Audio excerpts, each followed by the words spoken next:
नमस्कार, social science tutorials में आपका स्वागत है।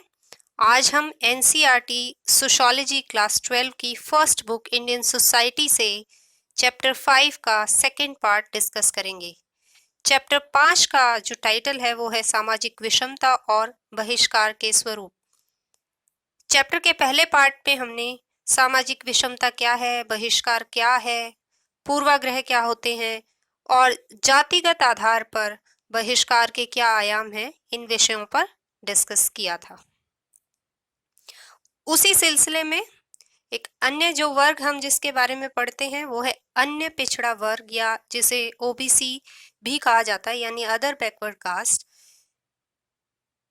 इनके संबंध में भी हम कुछ चीजें पढ़ेंगे कि किस तरह से ये जातियां भेदभाव का शिकार होती हैं। अनुसूचित जाति और अनुसूचित जनजातियों की तरह कुछ और जातियां भी हैं जिनके साथ भेदभाव तो बढ़ता जाता है, पर ये अनुसूचित जाति और अनुसूचित जनजातियों की तरह अछूत नहीं समझी जाती हैं, यानी ये अस्पृश्य तो नहीं समझी जाती, लेकिन फिर भी इनके साथ भेदभाव किया जाता है। अन्य पिछड़ा वर्ग जो है वो शैक्षिक और सामाजिक रूप से पिछड़ी जातियों के वर्ग को कहा जाता है। इसमें ज्यादातर जो जातियां आती हैं वो शिल्पी जातियां आती हैं, यानी जो हाथ से कामगार जो जातियां हैं जो हाथ से काम करती हैं, वो मुख्यतः जो है ओबीसी कास्ट के अंदर आती हैं।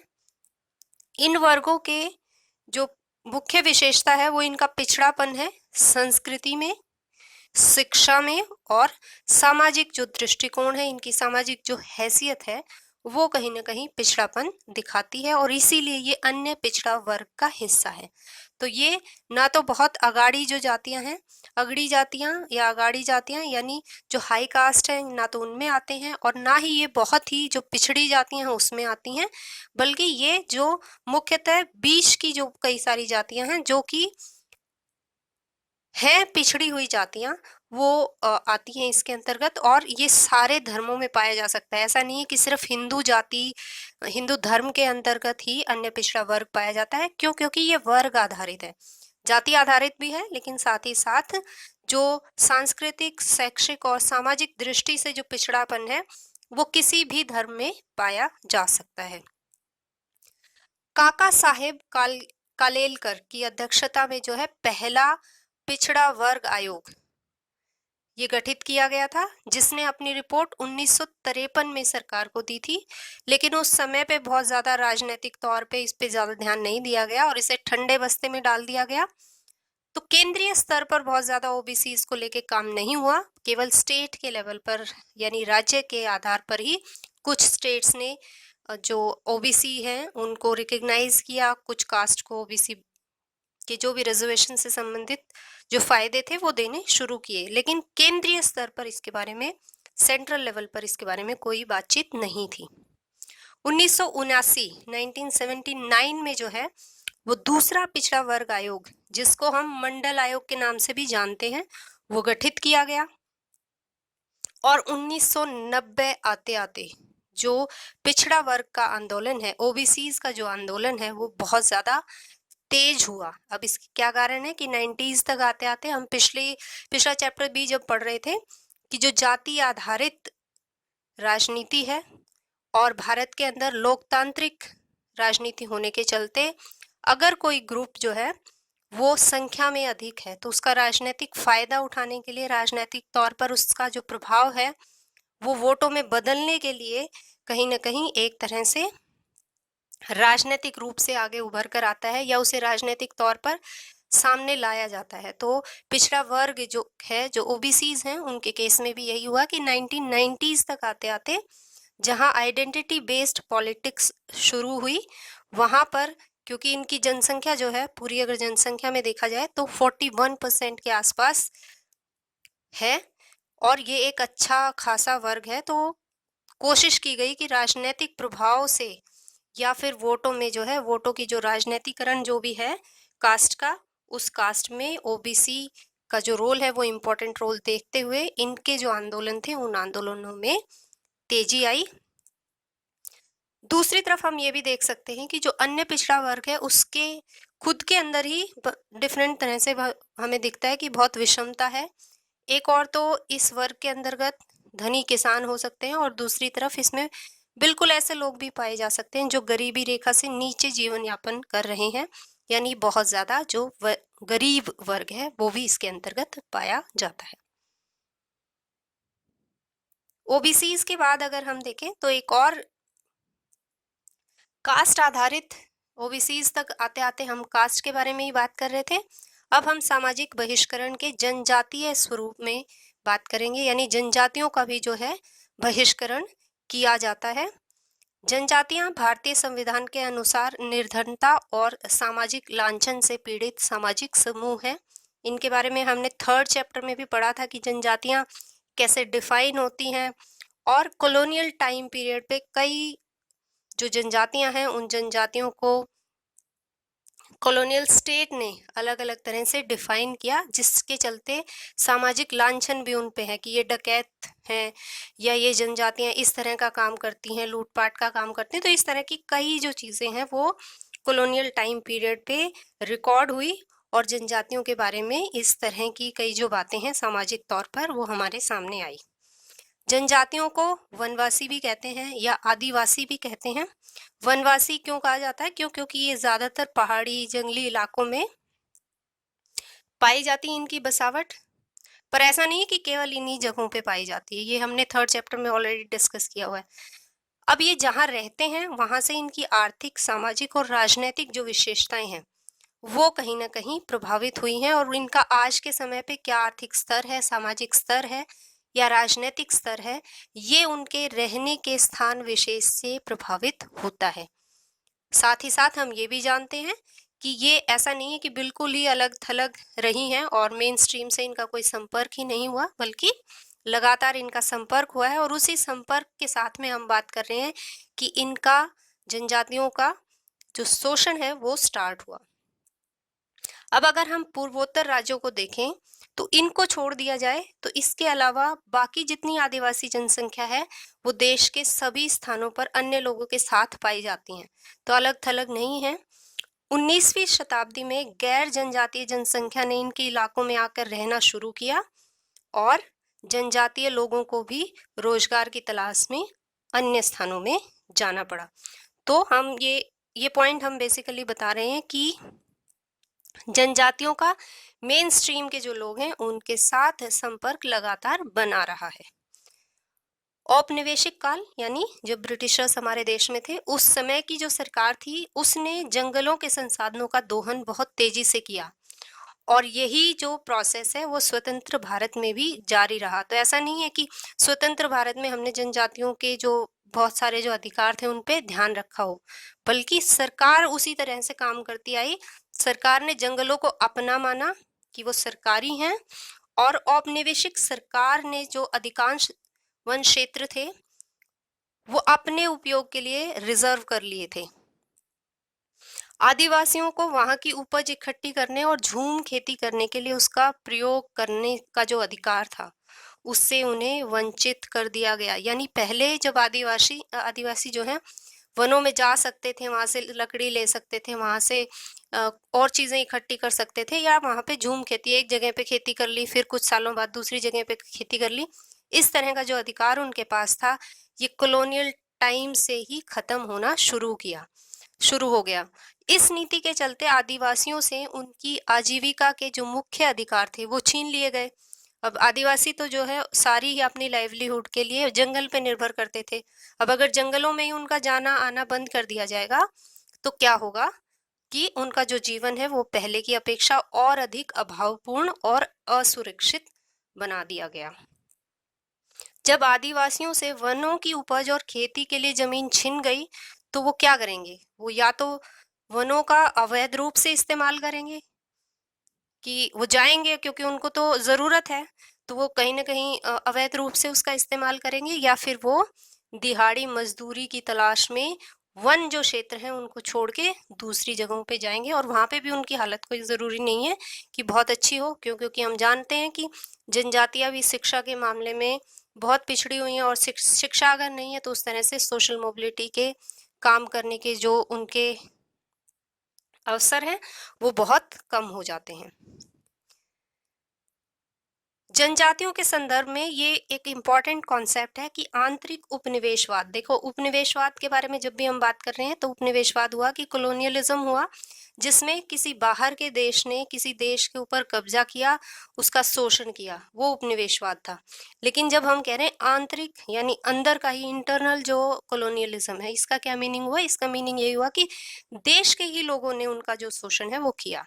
तो देखते हैं इस कॉन्सेप्ट को कि आदिवासी समाज ने प्रगति के नाम पर आंतरिक उपनिवेशवाद का सामना किया। इसके बारे में हम ऑलरेडी वैसे 3rd चैप्टर में कुछ पॉइंट्स डिस्कस कर चुके हैं कि किस तरह से जो स्वतंत्रता के बाद भी जो है बहुत सारे जो संसाधन हैं, उन संसाधनों को सरकार ने अपने कब्जे में लिया और इन लोगों को उन जगहों से जाना भी पड़ा। नर्मदा बचाओ आंदोलन का हमने डिस्कस किया था पूरा एग्जाम्पल उस समय पर, जिसके अंतर्गत आदिवासियों को अपने अधीन करके उनके संसाधनों को जिन पे वो निर्भर हैं वो छीन लिए गए। वनों पर सरकार का एकाधिकार स्वतंत्रता के बाद भी जारी रहा और यहाँ तक कि वनों के दोहन में और कटाई में और ज्यादा तेजी आई। तो ऐसा नहीं कि स्वतंत्रता के बाद बहुत ज्यादा इनके हितों का ध्यान रखा सरकार ने। भारत सरकार द्वारा अपनाई गई पूंजी प्रधान औद्योगिकरण की जो नीति है, यानी जिसमें हमने इंडस्ट्रियलाइजेशन की और कैपिटलिज्म की जो नीति है उसको कार्यान्वित कर लिया, तो उसके चलते जो खनिज संसाधन है और विद्युत उत्पादन है उसकी और ज्यादा कैपेसिटी क्षमताएं बढ़ाने की आवश्यकता हुई। और ये क्षमताएं कहाँ पर थी? मुख्यतः संसाधन जो खनिज हैं संसाधन और जो विद्युत उत्पादन की जो क्षमताएं हैं वो आदिवासी क्षेत्रों में ही स्थित हैं। इसीलिए बहुत सारे बांध बनाए जा रहे हैं, जो नदियों के ऊपर जो बांध बनते हैं जिससे विद्युत उत्पादन होता है, या फिर कोयले के खदान है और तरह की बहुत सारी जो खदान है वो ऐसे ही एरियाज में है जो एरियाज आदिवासी जो क्षेत्र हैं वहां स्थित हैं। नई खनन और बांध परियोजनाओं के लिए जल्दी से आदिवासी भूमि अधिग्रहित कर ली गई, यानी उसको एक्वायर कर लिया गया, सरकार ने अपने अधीन उसको कर लिया। इस प्रक्रिया में लाखों आदिवासियों को पर्याप्त मुआवजा, समुचित पुनर्वास की व्यवस्था किए बिना ही विस्थापित कर दिया गया। विस्थापन का मतलब हुआ उन्हें एक जगह से हटा दिया गया। तो आदिवासियों को ना तो मुआवजा मिला, कंपनसेशन भी नहीं मिला, और ना ही उनका पुनर्वास की वो किसी और दूसरी जगह पे बेहतर ढंग से एटलीस्ट उनके रहने की जो व्यवस्था है वो की जाए, वो भी नहीं की गई और इन लोगों को विस्थापित कर दिया गया। और ऐसा बहुत सारी हमारी जो राष्ट्रीय विकास की जो नीतियां हैं, बहुत सारे ऐसे प्रोजेक्ट चल रहे हैं जिन प्रोजेक्ट्स के चलते आदिवासियों को अपने स्थान को छोड़कर जाना पड़ता है और सरकार उन्हें मजबूरन एक जगह से दूसरी जगह भेज देती है। राष्ट्रीय विकास और आर्थिक समृद्धि, यानी देश का विकास हो रहा है और देश के अंदर जो इकोनॉमिक प्रॉस्पेरिटी है वो आ रही है, इसके नाम पर इन आदिवासियों को एक जगह से दूसरी जगह पर भेजने का जो काम है वो न्यायोचित ठहराया जाता है, उसको जस्टिफाई कर दिया जाता है इस आधार पर कि इससे देश का विकास होगा, इसके लिए जरूरी है कि इन लोगों को यहाँ से हटा दिया जाए। सरकार द्वारा जनजातियों के संसाधनों से उन्हें विस्थापित करने की जो प्रक्रिया है वो एक लंबे अरसे से चली आ रही है। और जब इस तरह की कोई प्रोसेस होता है जिसमें शोषण लगातार होता रहता है, तो साथ ही साथ ये भी हम देखते हैं कि 1990 का जो दशक है उस दशक में ये और ज्यादा हो गया शोषण। क्यों? क्योंकि उस समय पे भारत ने जो आर्थिक उदारीकरण है, लिबरलाइजेशन और प्राइवेटाइजेशन की जो प्रोसेस है, जिसके अंतर्गत बाहर की जो बड़ी मल्टीनेशनल कंपनीज हैं वो आके भारत के अंदर बहुत सारे प्रोजेक्ट्स कर सकती हैं, उसका आधिकारिक रूप से उसकी हमने नीति अपना ली। और उस नीति के चलते अब जो बहुत सारी जो फर्म हैं वो आदिवासियों को विस्थापित कर सकती हैं, वो आसानी से उनको एक जगह से दूसरी जगह भेज सकती हैं, उनका लैंड जो है वो एक्वायर कर सकती हैं। तो इस प्रकार जो आदिवासी हैं वो आंतरिक जो देश के अंदर ही वो कहीं ना कहीं शोषण का शिकार हैं, और सरकार जो अपनी जो नीतियां बना रही है वो नीतियां कहीं ना कहीं उनके हितों को ध्यान में रखकर नहीं बना रही। जिस तरह से हम देखते हैं कि जो शब्द दलित है जिसका अर्थ होता है कुचला हुआ, और दलित राजनीति में एक असर्टिव तरीके से अपनी अस्मिता को उजागर करने के शब्द के तौर पर सामने आया है, उसी तरह से जो आदिवासी शब्द भी है, अब जो आदिवासी शब्द यूज करते हैं राजनीतिक तौर पे वो एक राजनीतिक जागरूकता और अधिकारों की लड़ाई का सूचक बन गया है। आदिवासी का जो शाब्दिक अर्थ होता है वो होता है मूल निवासी, कि उस जगह के मूल निवासी ये हैं। और ये शब्द जो है 1930 में गढ़ा गया, जब जो औपनिवेशिक सरकार है, यानी जो कॉलोनियल, जो ब्रिटिश गवर्नमेंट थी वो, और बाहरी जो बाशिंदे हैं और साहूकार हैं, इसके बारे में हमने डिस्कस किया था कि किस तरीके से साहूकारों ने और बाहर के लोगों ने जाके घुसपैठ मचाई जो आदिवासी इलाके हैं वहां पर। तो तब जो है जब संघर्ष हुआ तो ये शब्द गढ़ा गया, और इसी शब्द को फिर हम स्वतंत्रता प्राप्ति के बाद भी देख सकते हैं कि किस तरह से जो विकास परियोजनाएं हैं, जो प्रोजेक्ट हैं डेवलपमेंट के, उनके नाम पे आदिवासियों से जो उनके वन है वो छीने जा रहे हैं, उनकी भूमि छीनी जा रही है, बार बार उनको विस्थापित किया जा रहा है, या इसी तरह की बहुत सारी जो कठिनाइयां और जो परेशानियां हैं उनका जब अनुभव उन्हें हुआ है, तो एक तरह से राजनीतिक तौर पे वो इस शब्द आदिवासी का प्रयोग कर रहे हैं। इन भारी विडंबनाओं की उपेक्षा के बावजूद अनेक जनजातीय समूह, बाहरी लोगों जिन्हें डिक्कू कहा जाता है, और वो सरकार के विरुद्ध वो लगातार संघर्ष करते रहे हैं और करते जा रहे हैं। स्वतंत्रता के बाद भारत में आदिवासी आंदोलन की सर्वाधिक उल्लेखनीय जो उपलब्धि है, अगर आज तक की अचीवमेंट हम देखें तो वो है झारखंड और छत्तीसगढ़, दो अलग राज्य बने हैं, और ये दोनों ही राज्य आदिवासी आंदोलनों के चलते बने हैं। इस पे थोड़ी सी डिस्कशन हमने 3rd चैप्टर में भी की थी। यह दोनों राज्य मूल रूप से क्रमशः बिहार और मध्य प्रदेश राज्य के हिस्से थे, और ये अब ट्राइबल आइडेंटिटी पे आधारित नए राज्य बने हैं। आदिवासी और उनके संघर्ष दलित संघर्षों से थोड़े भिन्न हैं, क्योंकि दलित जो है वो आदिवासी इलाकों में थे, इसलिए वे अपने लिए अलग राज्य की मांग कर सके। दलितों के विपरीत जो आदिवासी हैं, आदिवासियों का जो कंसंट्रेशन है वो कुछ कुछ इलाकों में ज्यादा था। जैसे अगर हम कहें कि झारखंड इसलिए बन पाया क्योंकि झारखंड का पूरा जो इलाका है उस इलाके में जो आदिवासी जनसंख्या है वो बहुत ज्यादा है, और छत्तीसगढ़ भी उस तरह से आदिवासी इलाका हो सकता है। लेकिन दलित जो है वो मेन स्ट्रीम और जो मुख्य धारा की पूरी जो पॉपुलेशन है उस पॉपुलेशन का हिस्सा है, तो वो सेपरेटली अपने लिए कोई एक राज्य का कहीं ना कहीं जो डिमांड है वो डिमांड नहीं कर सकते थे, जो कि आदिवासी इलाके के लिए की जा सकती थी। क्यों? क्योंकि आदिवासी इकट्ठे एक इलाके में रहते हैं। चलिए अब इस चीज से हट के थोड़ा सा एक काम कीजिए। अब आप नीचे कुछ व्यवसाय लिखे गए, कुछ प्रोफेशन लिखे गए हैं, यानी जो जिनमें लोग काम करते हैं। जैसे जैसे मैं नाम पढ़ रही हूँ वैसे वैसे आपके दिमाग में उन काम करने वाले जो व्यक्ति हैं उनका क्या चित्र उभरता है। देखिए, मैंने कहा वैज्ञानिक, तो आपके दिमाग में कोई इमेज आई होगी वैज्ञानिक की, डॉक्टर, फोटोग्राफर, किसान, जज, पत्रकार, इंजीनियर, पायलट। हर एक व्यक्ति, हर एक जो भी व्यवसाय में संलग्न जो व्यक्ति हैं उनका कोई ना कोई इमेज आपके दिमाग में आया होगा। तो चलिए बताइए, क्या आपके मन में जो ज्यादातर व्यवसायों के लिए जो लोग आपने सोचे, जो जिस तरह के चित्र आए, क्या वो केवल पुरुषों के ही चित्र थे? अधिकतर, सारे नहीं कह रही मैं, लेकिन अधिकतर। आप हमें कमेंट करके बता सकते हैं कि क्या ऐसा था या ऐसा नहीं था। पर मुझे लगता है कि अधिकतर जो है फोटोग्राफर, किसान, इंजीनियर, पायलट, मैंने जो कहा है आपको, तो आपके दिमाग में अधिकतर जो चित्र आए होंगे वो मेल के चित्र आए होंगे।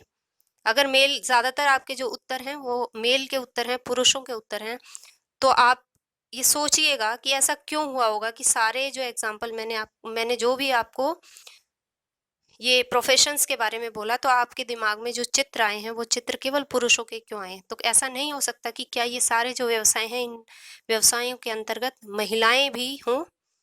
नहीं हो सकता ऐसा। क्या महिला फोटोग्राफर नहीं हो सकती? क्या महिला डॉक्टर नहीं हो सकती?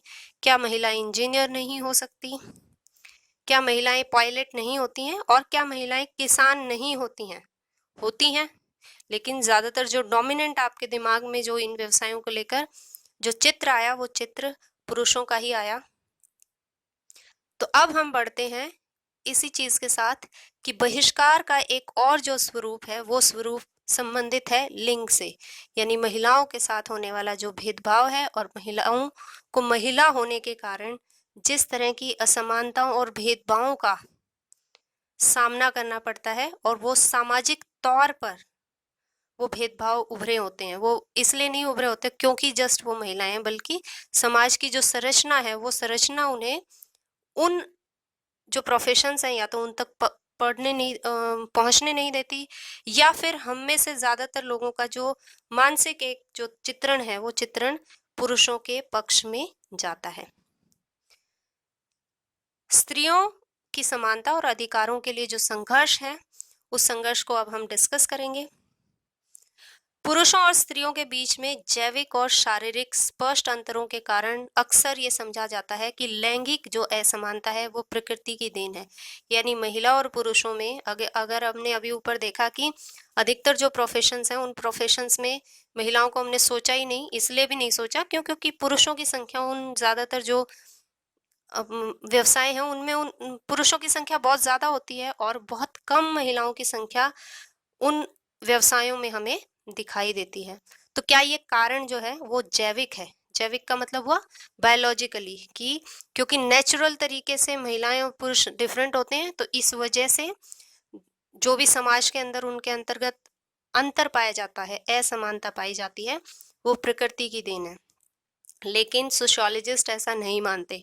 सोशियोलॉजिस्ट ये कहते हैं कि चाहे बेशक से महिला और पुरुष जो है उनकी दिखावट में अंतर होता है, अंतर है, लेकिन वो अंतर के कारण असमानता नहीं है, बल्कि वो असमानता सामाजिक तौर पे क्रिएट की गई है। कैसे? अब उदाहरण हम देख सकते हैं कि अगर ऐसा होता कि जैविक कारण होते, बायोलॉजिकल कारण होते, तो कुछ महिलाएं तो जो है सार्वजनिक शक्ति संपन्न पदों पे मिल जाती हैं। जैसे भारत की जो राष्ट्रपति रही हैं अभी पीछे, वो एक महिला थी। भारत की एक बहुत ही जो पावरफुल महिला पीएम भी रही हैं, इंदिरा गांधी। तो कुछ लोग तो वहां पहुंच पाए, कुछ स्त्रियां तो वहां तक पहुंच पाई, लेकिन फिर भी उनकी संख्या बहुत कम है।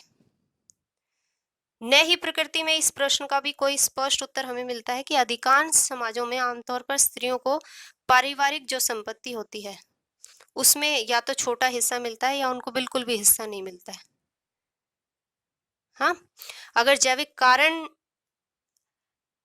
होता, कोई बायोलॉजिकल कारण होता कि महिलाओं को ज्यादा मिलना चाहिए या महिलाओं को मिलना ही नहीं चाहिए जो संपत्ति का हिस्सा है, तो फिर ऐसा कैसे है कि कुछ ऐसे समाज हैं जिन समाजों के अंतर्गत संपत्ति का जो उत्तराधिकार है वो महिलाओं से महिलाओं को मिलता है। आपको याद होगा हमने इसके बारे में डिस्कस किया था जहां हम मातृवंशीय समाजों के बारे में बात कर रहे थे। तो इस तरह के एक समाज के बारे में हमने पढ़ा था, मेघालय का खासी और गारो जो समाज है। इसके साथ साथ केरल में भी नायर जो समाज है वो पाया जाता है जो मातृवंशीय होता है। तो अगर मातृवंशीय हो सकती हैं चीजें, यानी संपत्ति का जो उत्तराधिकार है वो महिलाओं से महिलाओं को मिल सकता है, तो ये तो जैविक तौर पे वो अयोग्य तो हुई नहीं। तो ऐसा समाज के अंदर अगर हमें ये चीजें दिखाई दे रही हैं कि महिलाओं की जो संख्या है वो पावर वाली पोजीशन पे कम है, या फिर उनको परिवार की संपत्ति का कम हिस्सा मिलता है, तो इसके कारण जो है वो जैविक कारण नहीं है, बायोलॉजिकल कारण नहीं है। क्यों? क्योंकि वो महिलाएं हैं, इसलिए वो इन चीजों में या इन एसेट्स में और पावर वाली जगहों पे कम पाई जाती हैं, ये कारण नहीं है। बल्कि कारण ये है कि समाज का जो स्ट्रक्चर है, सामाजिक जिस तरह की संरचना है, वो संरचना इन महिलाओं को उनके लिए जो अवसर हैं उन अवसरों को कम करती हैं, और वो अवसर उनको कम मिलते हैं, तो इसके चलते वो ऐसी पावर वाली पोजीशन पे कम मिलती हैं, या फिर उनके पास पारिवारिक जो संपत्ति है उसका हिस्सा उनके पास कम होता है। तो पुरुषों और स्त्रियों के बीच जो असमानता है उसका कोई बायोलॉजिकल जैविक कारण नहीं है, बल्कि लिंग भी जाति और वर्ग की तरह जो सामाजिक विषमता है या ऐसा मानता है कि सामाजिक विषमता और बहिष्करण का ही एक रूप है।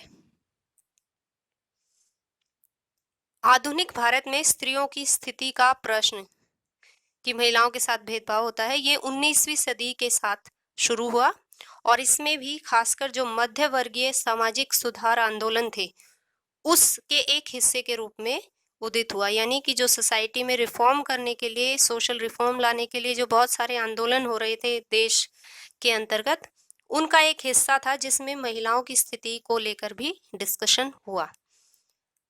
ज्यादातर जो ये सुधार आंदोलन थे ये मध्य वर्गीय सुधार आंदोलन थे। अब ये ऐसा क्यों था? क्योंकि इन सुधारों की जो डिमांड करने वाले जो लोग थे वो ज्यादातर ऐसे लोग थे जो पाश्चात्य शिक्षा यानी जो वेस्टर्न एजुकेशन है, जो ब्रिटिशर्स की चलाई हुई जो एजुकेशन है, वो एजुकेशन उन्होंने ली हुई थी।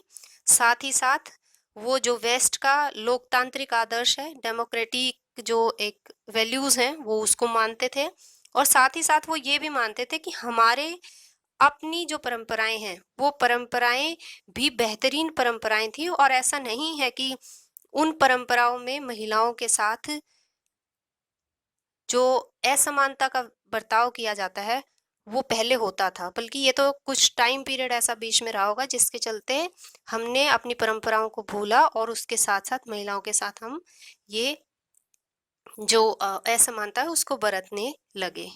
उदाहरण के लिए राजा राम मोहन राय, जिन्होंने ब्रह्म समाज की स्थापना की थी। ये कई बार आ जाता है कि किसने ब्रह्म समाज की स्थापना की थी, तो ब्रह्म समाज की स्थापना राजा राम मोहन राय ने की थी।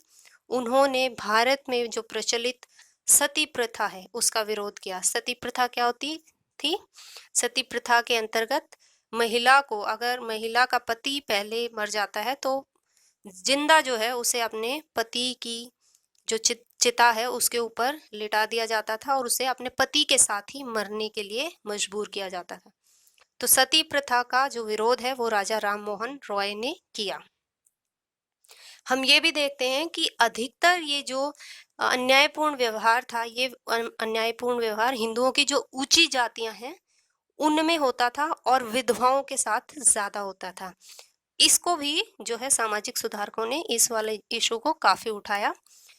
राणा डे ने इस संबंध में 2 ग्रंथ लिखे। देखो, उन्होंने 2 ग्रंथ या 2 बुक्स लिखी।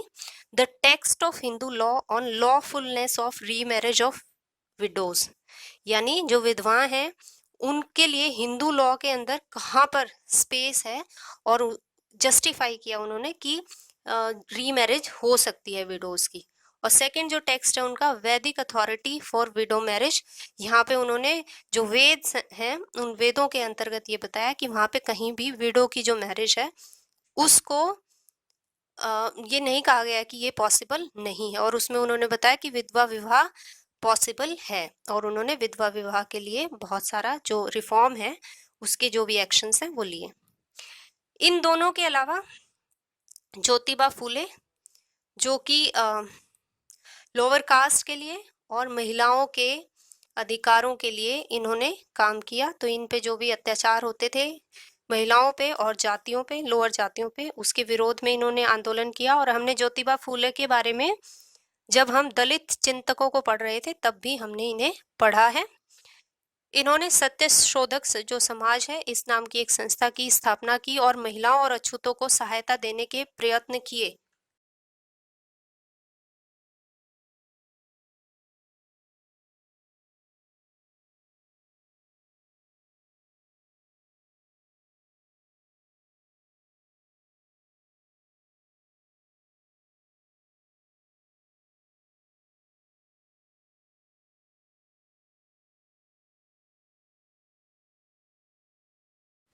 साथ ही साथ ऐसा नहीं है कि केवल और केवल जो हिंदू धर्म है उसके बारे में ही, उसी में महिलाओं को लेकर सुधार की बात हुई, बल्कि हम देखते हैं कि सर सैयद अहमद खान ने इस्लाम में सामाजिक सुधारों के लिए लड़कियों के स्कूल और कॉलेज खोले। उन्होंने ये बात कही कि लड़कियों को पढ़ाना जरूरी है और उनके लिए स्कूल खोले जाने चाहिए और उनको हायर एजुकेशन भी लेनी चाहिए, इसके लिए उन्होंने कॉलेज भी खोले। दयानंद सरस्वती ने भी नारियों की शिक्षा, लड़कियों की, महिलाओं की शिक्षा के बारे में काफी योगदान दिया है, और महिलाओं को शिक्षा देने के समर्थन में उन्होंने कहा कि महिलाओं के लिए अलग किस्म की पाठ्यचर्या होनी चाहिए जिसके तहत उनको धार्मिक उसूलों की शिक्षा देनी चाहिए, घर गृहस्थी चलाने की कला और शिल्प और बच्चों के पालन पोषण का प्रशिक्षण दिया जाना चाहिए। अब आपको ये सुन के बड़ा अजीब सा लग रहा होगा कि ये इस तरह की एजुकेशन लड़कियों को क्यों दी जाए। और ये बहुत ज्यादा रूढ़िवादी लग सकता है कि मतलब ये तो बहुत ही पुराने तरीके का जो विचार है वो लग सकता है, लेकिन अब हमें इस चीज को इस सेंस में समझना जरूरी है कि एक तरफ तो महिलाओं को कुछ भी नहीं पढ़ाया जाता था, और दूसरी तरफ अगर उन्हें शिक्षा देने की बात की जा रही है और वो स्टार्ट इस तरह की शिक्षा से की जा रही है, तो ये भी एक इम्पॉर्टेंट इनिशिएटिव था कि एक बार ये बात जो है स्वीकार कर ली जाए कि लड़कियों को शिक्षा की जरूरत है। तो ये स्वीकार करने के बाद इस प्रक्रिया में एक ऐसा दौर शुरू हुआ जिसमें बाद में कि लड़कियों को किस तरह की एजुकेशन देनी चाहिए या सबको बराबर तरह की एजुकेशन देनी चाहिए, इस तरह की चीजें बाद में पॉसिबल हो सकती थी डिस्कस करना। इनिशियली तो यही इम्पोर्टेंट था कि ये रिकॉग्नाइज किया जाए कि लड़कियों को भी शिक्षा दी जानी चाहिए। जैसे आज के समय पे हम लड़के लड़कियों को एक ही तरह की शिक्षा दे रहे हैं, ऐसा नहीं है कि उनके लिए अलग अलग करिकुलम है। तो ये यहाँ तक पहुंचने के लिए ये जरूरी था कि एक पर्टिकुलर टाइम पीरियड पे लड़कियों को एटलीस्ट घरों से निकल के स्कूलों तक पहुंचाया जाए, और जो भी चीजें उन्हें पढ़ाई जा रही हैं उनका क्या नेचर होना चाहिए, उसमें क्या चेंजेस करने चाहिए, ये सारी चीजें तो बाद में भी डिस्कस की जा सकती थी। तो उस सेंस में दयानंद सरस्वती का जो कंट्रीब्यूशन है वो हम कह सकते हैं कि एक अच्छा कंट्रीब्यूशन था कि उन्होंने महिलाओं के लिए शिक्षा होनी चाहिए, लड़कियों के लिए शिक्षा होनी चाहिए, इस बात को उठाया। अभी तक हमने जितने भी लोगों को पढ़ा वो ज्यादातर पुरुष थे जो महिलाओं के अधिकारों के बारे में बात कर रहे थे। दो और लोगों के बारे में हम पढ़ेंगे, ताराबाई शिंदे और बेगम रुकैया हुसैन के बारे में, जिन्होंने महिलाओं से संबंधित जो अधिकार हैं उन अधिकारों के बारे में चर्चा स्टार्ट की। ताराबाई शिंदे ने एक पुस्तक लिखी जिसका नाम था स्त्री पुरुष तुलना। इस पुस्तक में वो डिस्कस करती हैं कि किस तरह से जो पुरुष प्रधान समाज है वो महिलाओं और पुरुषों के लिए दोहरे मानदंड प्रयोग में लाता है। यानी एक ही गलती अगर महिला करे और एक ही गलती पुरुष करे तो दोनों में से महिला को ज्यादा जो है सजा का प्रावधान होगा, लेकिन पुरुषों के लिए बहुत कम सजा होगी। तो कहीं ना कहीं जो दोगलापन है वो पुरुष प्रधान समाज से दिखाई देता है, जहां महिलाओं की स्थिति ज्यादा खराब होती है। और साथ ही साथ उन्होंने इस पुस्तक में ये लिखा कि कैसे बहुत सारे जो गलत तरीके हैं उससे पुरुषों को तो ऊंचा दर्जा दिया जाता है और महिलाओं का जो दर्जा है वो कम माना जाता है भारतीय समाज में। इनकी पूरी बुक जो है वो बहुत इंटरेस्टिंग बुक है, और आपकी किताब में इनकी किताब से एक छोटा सा पैराग्राफ एक बॉक्स में दिया गया है, आप उसको देखिएगा, बड़ा इंटरेस्टिंग सा पॉइंट है जहां वो बताती हैं कि किस तरीके से पुरुषों को तो ऊंचा दर्जा दे दिया जाता है लेकिन महिलाएं और जो है वो कहीं ना कहीं उनके साथ दोहरे मानदंड अपनाए जाते हैं और उनको रिकग्निशन उतना नहीं दिया जाता जितना रिकग्निशन पुरुषों को दिया जाता है। एक और इंटरेस्टिंग जो किताब है वो लिखी सुल्तानाज ड्रीम के नाम से बेगम रुकैया हुसैन ने। सोचिए आप कि आज के समय पे जितने काम पुरुष करते हैं अगर वो काम महिलाएं करने लग जाएं और जो काम महिलाएं करती हैं उन्हें पुरुष करने लग जाएं, तो कैसा लगेगा आपको कि यानी घर के बाहर के जितने भी काम हैं वो सारे काम महिलाएं करें, पुरुष घर में ही रहें, पुरुषों को चार दीवारी के अंतर्गत ही रखा जाए। तो इस तरह का एक ड्रीम, सुल्ताना's ड्रीम का मतलब हुआ सुल्ताना का सपना।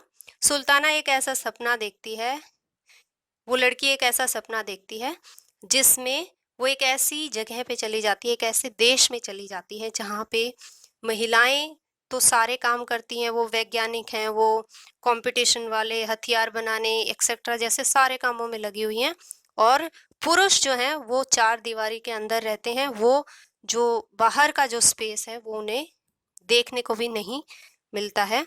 और आपकी बुक में इसका भी एक छोटा सा पोर्शन दिया गया है जिसको आप पढ़िएगा, बड़ा इंटरेस्टिंग सा है कि सुल्ताना को जब उस जगह पे जाती है तो कैसे दिखता है कि महिलाएं कहाँ पर हैं, पुरुष कहाँ पर हैं। वो बेसिकली इस बुक के द्वारा ये बताना चाह रही हैं कि हर एक जो जेंडर है उसको बराबर अधिकार दिए जाने चाहिए। ऐसा नहीं है कि महिलाओं के जो अधिकार हैं उसके चलते उन्हें घर के अंदर रखना चाहिए, और उनको उनके लिए जो अवसर हैं, चाहे वो शिक्षा के अवसर हों, चाहे वो जीवन जीने के अवसर हैं, वो अवसर बराबर दिए जाने चाहिए। इसके अलावा अगर हम देखें तो 1931 में जो भारतीय कांग्रेस का जो अधिवेशन हुआ कराची में, उसमें स्त्रियों को बराबरी का हक देने पर बल दिया गया। साथ ही उसमें ये घोषणा की गई कि जो सार्वजनिक रोजगार है, शक्ति और सम्मान के संबंध है, उनमें महिलाओं को निर्योग्य नहीं ठहराया जाएगा। उनके साथ समानता का संबंध, समानता का जो उनके साथ जो है समानता बरती जाएगी, और इस आधार पर कि वो महिलाएं हैं, उन्हें जो भी रोजगार है या सम्मान है, उससे वंचित नहीं किया जाएगा। अब अगर हम देखें तो विश्लेषण करने पे हम पाते हैं कि स्वतंत्रता से पहले जितनी भी जो मुद्दे थे महिलाओं के, वो ज्यादातर सामाजिक कुरीतियों से संबंधित थे।